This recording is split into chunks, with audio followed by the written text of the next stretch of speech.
Assalamualaikum warahmatullahi wabarakatuh. Perkenalkan, nama saya dan Sanjay Surya Putraka dengan NIM 200512048082 akan melakukan praktikum tentang routing statik menggunakan aplikasi Kisco Packet Tracer. Langsung saja ke aplikasinya. Ini adalah aplikasi Kisco Packet Tracer. Di sini kita akan melakukan praktikum tentang routing statik. Di sini kita membutuhkan 4 PC. Jadi disusun dulu 4 PC-nya. 1, 2, 3, 4. Yang ini hapus saja.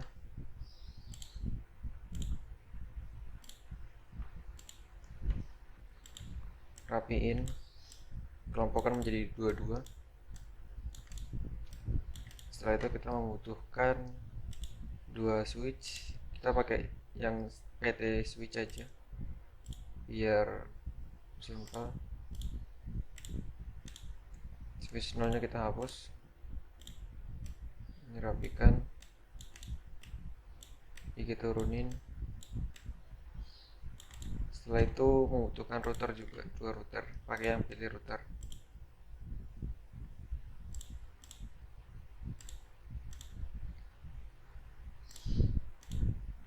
Yang nolnya hapus. Taruh sini, taruh sini. Oke. Setelah itu kita sambungkan semuanya menggunakan ini connection. Kita pakai yang otomatis saja. Sambungkan semuanya.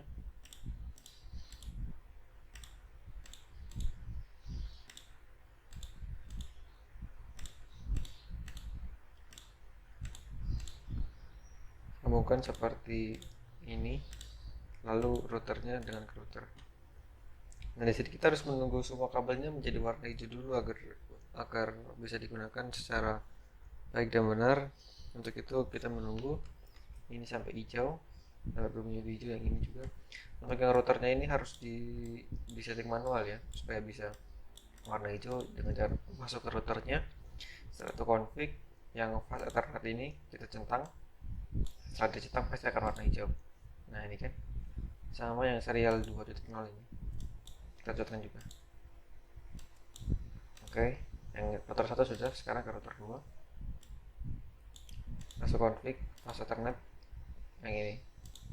Nah, langsung hijau kan, serial 2. Oke, sekarang semua sudah hijau. Oh, ini masih ada orange, jadi sebentar lagi tunggu sampai hijau. Selagi menunggu, kita setting IP masing-masing PC dulu. Yang PC pertama kita setting IP addressnya 192.168.0.1. Subnet maxnya yang ini aja otomatis. Lalu gateway-nya isi 192.168.1.254. Untuk yang network pertama ini kita pakai titik 1. Kalau yang network kedua kita pakai network titik 2. Isi 2 escape IP configuration 92.168.1.2.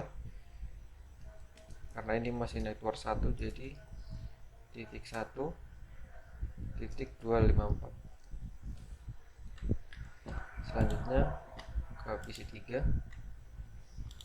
escape IP configuration 92.98. Nah, karena yang PC 3 ini sudah masuk ke network 2, maka kita harus menggunakan titik 2, bukan titik 1 lagi. Kalau yang tadi kan network 1, makanya kita pakai titik 1. Sekarang udah network 2, jadi maka kita pakai titik 2, lalu titik 3. Lalu default gateway-nya sama seperti tadi, tapi ini network 2. Jangan sampai lupa ini network 2. Jadi pakai 2. Setelah itu PC 4 escape IP seperti tadi 68.2.4. subnet boxnya otomatis. Lalu default gateway-nya 92.168.2.254. Oke, sudah. Sempat sedikit.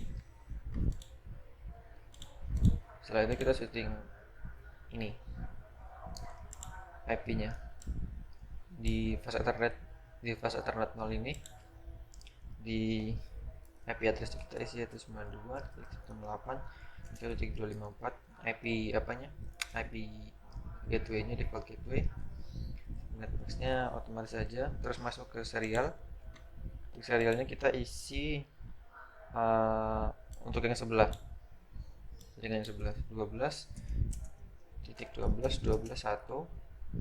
Subnet max-nya itu 255.0. Oke, sudah. Kita pindah ke router kedua, masuk ke fast Ethernet, pastikan sudah tercentang. Setelah itu masuk IP address 192.168.2 karena network kedua. Seterusnya otomatis langsung masuk ke serial. IP address-nya 12.12.12.2. Lalu ini sama seperti yang router satu tadi, 255.255.0. Oke, sudah setting semua. Nah, pertanyaannya apakah kalau sudah disetting IP seperti ini, pentransferan data apakah sudah bisa terjadi? Kita coba tes menggunakan simulasi. Lalu soal non filternya pakai ICMP aja. Kita coba kirim pesan dari P1 ke P3. Apakah bisa? Kita coba cek. Dari P1 ke switch, dari switch ke router. Nah, tidak bisa kan? Padahal kita tadi sudah setting. Kenapa tidak bisa? Nah, ini karena kita belum mengajari PC-nya itu, belum mengajari dia harus jalan kemana. Karena ini routing, jadi kita harus mengajarinya dulu dari P1 ke switch, habis itu ke router 2, ke switch, baru ke PC3. Jadi kita harus mengajari. Nah, gimana sih cara ngajarinya? Cara ngajarinya itu balik dulu ke real time, terus kita masuk ke router 1, terus masuk ke static. Nah, ini untuk networknya kita isi 192.168.2 karena networknya 2 sama 0. Kenapa 0? Karena ini contohnya seperti sebuah gang. Jadi ini baru memasuki sebuah gang. Gangnya itu masih 0. Kalau 1 kan sudah masuk PC-nya kan. Kalau 0 itu baru gangnya. Baru lokasinya lah, belum spesifiknya gitu. Maksudnya 255.255.0. Untuk next hop-nya 12.12.12.1. Ini router 2 makanya pakai 2. Jangan lupa di add. Terus hilang. Untuk router 2 nya masuk lagi ke static 92.168.1.0. Kenapa 1? Karena ini untuk agar jika nanti kita misal kirim pesan dari PC1 ke PC3, nanti PC3 nya bisa kembalikan ke PC1 lagi. Makanya kita harus isi network 1 juga. Max-nya 255.255.255.0. Next hop-nya 12.12.12.12.1. Jangan lupa di add. Oke, setelah itu kita coba cek dulu. Coba cek apakah sudah terhubung. Dengan cara masuk ke PC1, terus desktop, terus command prompt. Kita coba ping. Kita coba ping PC3 ya. PC3 192.168. PC3 tadi kan network 2 ya. Network 2 berarti 2.3. Kita coba cek. Pinging request timeout, tidak apa-apa. Nah, bisa kan? Emang kalau yang pertama ini request timeout.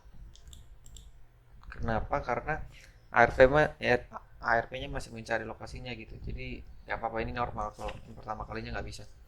Kita coba cek pingnya ke yang ketiga ya, PC keempat 92.168 network 2 PC4. Coba apakah bisa. Request timeout, reply berhasil, berarti bisa. Kita coba cek hop-nya, lompatannya dengan menggunakan kalimat tracer, terus isinya IP address-nya. Kita coba pakai IP3 PC3 network 2 3. Kita lihat Jadi hopnya itu dia akan ke gateway dulu 254, setelah itu ke 1212 yang ini, setelah itu baru ke routernya, ke PC-nya. Jadi gitu lompatannya. Kalau misal command prompt-nya tadi masih belum jelas, kita coba pakai ini, pakai PDU supaya kelihatan ilustrasinya. Kita coba dari PC1 ke PC3. Jadi pertama dia dari PC1 pergi ke switch 1, setelah itu pergi ke router 1, setelah router 1 dia ke router 2, setelah router 2 ke switch 2, setelah itu ke PC3. Berarti barang sudah tersampai dengan selamat. Nah, apakah barang tersebut bisa kembali? Kita coba cek. Dia ke switch 2, balik ke router 2, setelah itu ke router 1, setelah itu ke switch 1, setelah itu ke PC1. Nah, kesimpulannya berarti jika kita mau mengirim barang PDU dari PC1 ke PC3 dengan router yang berbeda, kita harus mengajarinya dulu. Harus kayak dia harus ke sini dulu, setelah itu ke sini baru ke sini gitu. Dari sini ke sini baru ke sini, baru dia bisa dapat networknya PC3. Begitu. Ya, sekian dari praktikum saya hari ini tentang routing statik. Mohon maaf apabila ada salah kata. Wassalamualaikum warahmatullahi wabarakatuh.